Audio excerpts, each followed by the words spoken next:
नमस्कार. मालिकेच्या उद्याच्या भागामध्ये आपल्याला खूपच छान असा ट्विस्ट पाहायला मिळणार आहे.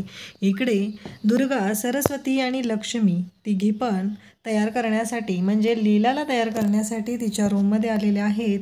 कारण लीलाला काही साडी नेसता येत नाही. त्यात आणि नऊवारी साडी नेसायची आहे. छान असं पूजेसाठी तयार व्हायचं आहे. त्यामुळं त्या आता पूजा करण्यासाठी लीलाला तयार करत आहेत. तर आपल्याला पाहायला मिळतं की त्या तिघीजणी लीलाला तयार करत आहेत. मग लीला इकडे दुर्गाला सांगते की दुर्गावहिनी म्हणजे दुर्गा मॅडम ते बघितलं का पायात जरा नीट केलं पाहिजे ना आणि जरा पिना वगैरे व्यवस्थित लावा म्हणजे चापून चुपून बसली पाहिजे साडी. तेव्हा दुर्गा म्हणते की हो करते. मग ते बोलताना पण लीला म्हणते की माझी मावशी आई असते ना तिनं खूप छान करून दिलं असतं. दुर्गा म्हणते नको गं बाई तुझी मावशी आई. आणि इकडे सरस्वती आणि लक्ष्मीला वाटत असतं की आपण का तयार करायचं, हिला तयारच नाही करायचं, लेट झालं पाहिजे पूजेला, मग सगळेजण ओरडतील. त्यावेळेस दुर्गा म्हणते तुला लक्षात येत नाही आहे का, सगळेजण तिला ओरडणार नाहीत, सगळेजण आपल्याला ओरडणार आहेत, कारण ती आपली सासू आहे, आपण सुना आहोत तेवढं लक्षात ठेवायचं आहे. तर इकडे लीलाला मात्र भारी वाटतं. तिला आता ती सासू असल्याचं फील होतं. म्हणजेच ह्या तिघीजणी तिच्या सुना आहेत आणि लीला ही आजींची सून आहे हे लीलाच्या लक्षात येतं.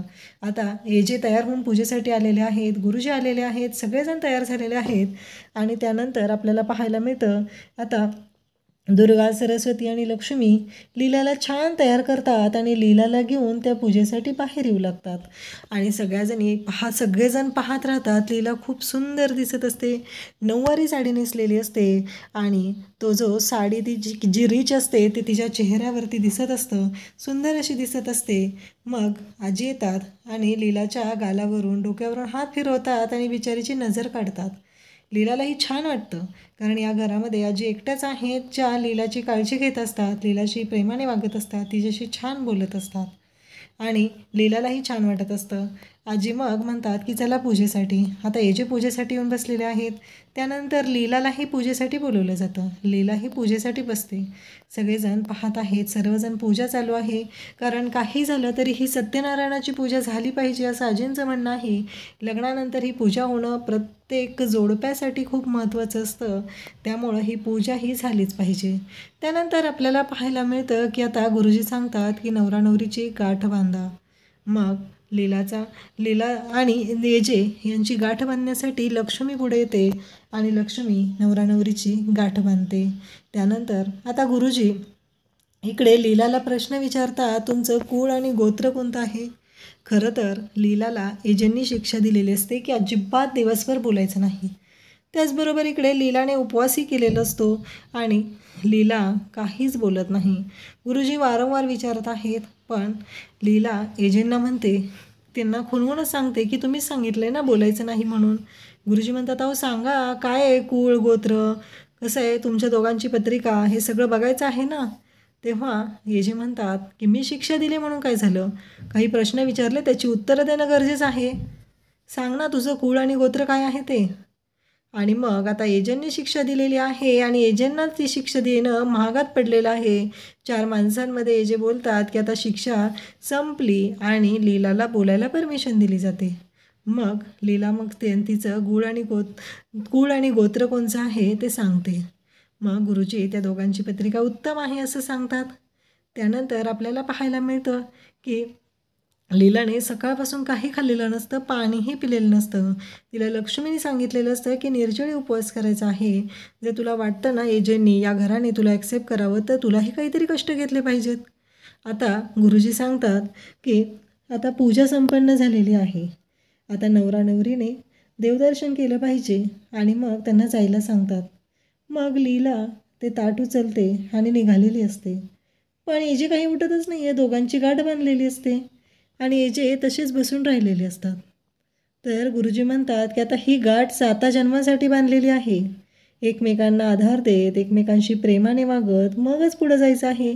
काहीही झालं तरी एकमेकांची साथ कधीच सोडायची नाही. तेव्हा एजेंना खूपच राग येतो. एजे म्हणतात काय हिच्याबरोबर हिला फॉलो करून जर मी जाणार असेल तर खरंच अवघड आहे. एजेंना मात्र खूपच नवल वाटत असतं, कारण एजेंटनी आता लीलाला फॉलो करायचं आहे आणि जर एजंटनी लीलाला फॉलो केलं तर त्यांची वाट लागणारच आहे असं एजंटना वाटत असतं.